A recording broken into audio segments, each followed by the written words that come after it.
여섯 번째로 이미 확보한 하늘의 상을 깎아먹지 말아야 됩니다. 우리가 하늘에서 큰 상을 얻을 일을 했습니다. 하지만 우리의 행위대로 우리가 받을 상을 판결하는 그리스도의 심판 때는 우리가 행한 선뿐 아니라 악한 일까지 합하여서 우리가 받을 상이 결정되는 것입니다.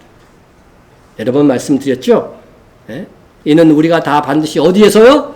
그리스도의 심판대 앞에 나타나게 되어서 상만 받아요? 벌도 받습니다. 분명히 선과 악이에요. 선악간의 그 몸으로 행한 것을 따라 받으려 함이라고 했습니다. 그러니 우리가 행한 악한 행위는 선한 행위를 그로 인해서 받을 그 상을 깎아먹는 그런 역할을 한다고 하는 것입니다. 결국 죄가 거룩하지 않은 우리의 삶이 이미 확보한 상을 잃어버리게 만듭니다. 주님께서 하늘의 상급을 많이 확보한 빌라델비아 교회에 이렇게 말씀해 주셨습니다. 내가 속히 오리니 내가 가진 것을 굳게 잡아 아무도 내 면류관을 빼앗지 못하게 하라. 예? 여러분, 이 빌립보 교회가 칭찬받을 만한 그런 행위가 무엇이었냐면요, 내가 작은 능력을 가지고, 능력이 많았어요, 적었어요? 우리 교회하고 비슷하죠, 그죠? 작은 능력을 가지고도 내 말을 지키며 내 이름을 배반치 아니하였도다. 예? 그런 교회였습니다. 그런 교회에 주님께서 상급을 정하셨어요. 상급은 면류관으로 표현되죠, 성경에서. 예? 이 면류관을 빼앗기지 못하게 하라고 그랬어요. 예? 그런데 어떤 면류관이냐, 이 교회에는 내가 나의 인내의 말씀을 지켰은즉 내가 또한 너를 지켜 뭐를 면하게 해주세요? 시험에 때. 우리가 세상에서 당하는 내 개인적인 시험이 아니에요. 여기는 어떤 시험이냐? 이는 장차 온 세상에 임하여 땅에 거하는 자들을 시험할 때라. 언제요? 대환란 때입니다. 특별히 3년 반 동안의 이 대환란 때 그것을 면하게 해준다는 거예요. 결국 뭐하게 해주신다는 거예요? 이거는 휴거, 대환란 그때에 조금 맛보고 휴거되게 해주신다고 하는 거 아닙니까? 예? 그게 그들의 면류관이에요. 그런데 이 빌라델비아 교회가 작은 능력으로 인내의 말씀을 지킨 그 결과 그들이 잡은 이 하늘 상급은요, 놀라운 것입니다. 휴거되면은 무조건 이건 뭐예요? 첫째 부활자입니다. 예? 그들의 공적은 인내로서 이 말씀을 지킨 겁니다. 의지와, 그죠? 정말 노력으로서. 예? 박해 속에서도 죽음을 배반하지 않았습니다. 그러므로 여러분, 능력이 많지 않아도 돼요. 주님이 계시록의 7교회 중에요, 칭찬만 있었던 교회가 빌라델비아 교회가 또 하나 있어. 서머나 교회예요. 서머나 교회. 서머나 교회는 또 큰 교회였을까요? 네, 서머나 교회 표현해 줄게요. 내가 네 환난과 뭐를 알아요? 가난한 교회였어요. 가난하십니까? 아무도 아멘을 안 해. 가난하십니까? 네. 네. 빚이 있는 분들 가난하고, 네? 넉넉하지 못해서 다 여기 있는 분들 내가 보니까 다 가난해. 네? 나는 안 가난해 하고 손 들어봐. 가난합니다. 서문학교에는 환난까지 있어서 거기에다가 환난과 궁핍이 있는 교회였습니다. 주님은 그런 교회를, 그래서 서문학교에도 면류관을 얘기하고 있어요. 그 상급에 있어서 생명의 면류관을 주리라. 여러분, 바울 사도도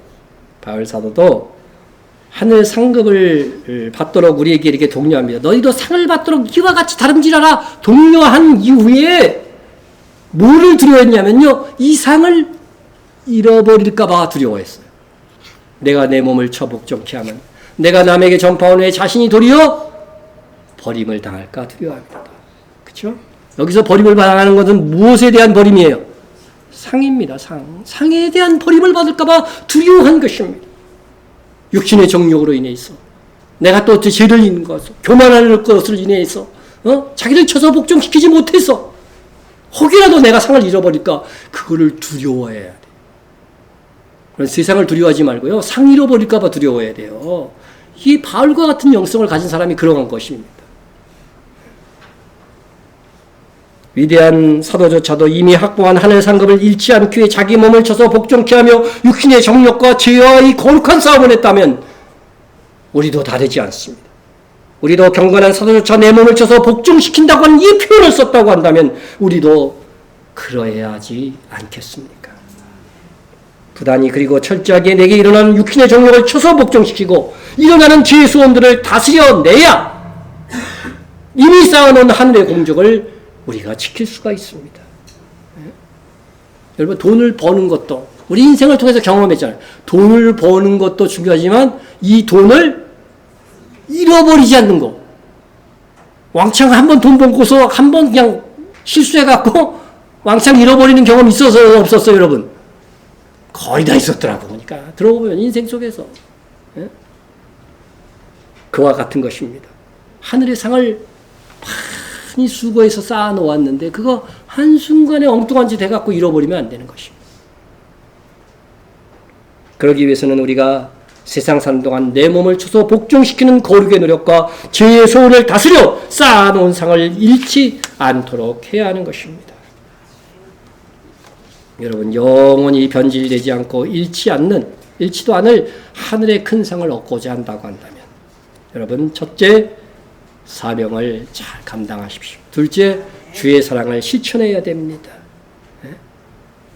더 큰 사랑을 실천해야 돼요. 세 번째, 예수님 때문에, 복음 때문에 박해를 받거나 희생당할 때에 하늘의 상이 큽니다. 이런 것이 있을 때 기뻐하고 즐거워할 수 있는 영성이 되어야 됩니다. 선한 일을 은밀하게 해야 됩니다. 주의 사역자, 의롭게 사는 자들을 지원하고 대접해야 됩니다. 여섯 번째로, 죄로 인하여 이미 확보된 상을 깎아먹질 말아야 됩니다. 네? 얼마나 많이 우리가 상을 쌓고 또 상을 허물고 있는지 모릅니다. 일곱 번째, 오늘 하지 않았지만 죄를 지어 큰 상을 잃었을 때 복구의 기회가 있다는 거예요. 그거는 다음 강의 때 말씀을 드리겠습니다. 네. 여러분, 주님이 언제 오시는가 보다는 주님이 언제 오시든 주님께서 우리에게 주실 상을 획득하는 것이 훨씬 더 중요합니다. 근데 사람들의 관심은요, 주님이 언제 오는가에 대해서만 너무 관심이 커. 언제 오시든 상관없다. 주님께서 주실 상을 획득해 가는 것이 훨씬 더 중요하다고 하는 것입니다. 주님이 언제 오시든 내가 살아있을 때 오실 수도 있습니다. 하지만 누구든 내 일생이 사는 동안까지가 하늘 상급을 쌓을 기회인 것입니다. 이 하늘 상을 쌓을 시간을 낭비하지 맙시다. 세상에서 살다가 없어지는 것에 소망 두지 말고 차라리 주님께서 말씀하신 불의한 청지기의 비유처럼 오늘이 아니라 미래를 대비하는 청지기가 되어서 주님 다시 오실 때 큰 상을 받는 우리가 됩시다. 우리 통성으로 한번 기도하겠습니다. 하늘의 큰 상을 얻는 우리의 남은 일생이 될 수 있도록 여러분 기도해 주시기 바랍니다. 많이 남았던 적게 남았던, 그죠? 바울도 마지막까지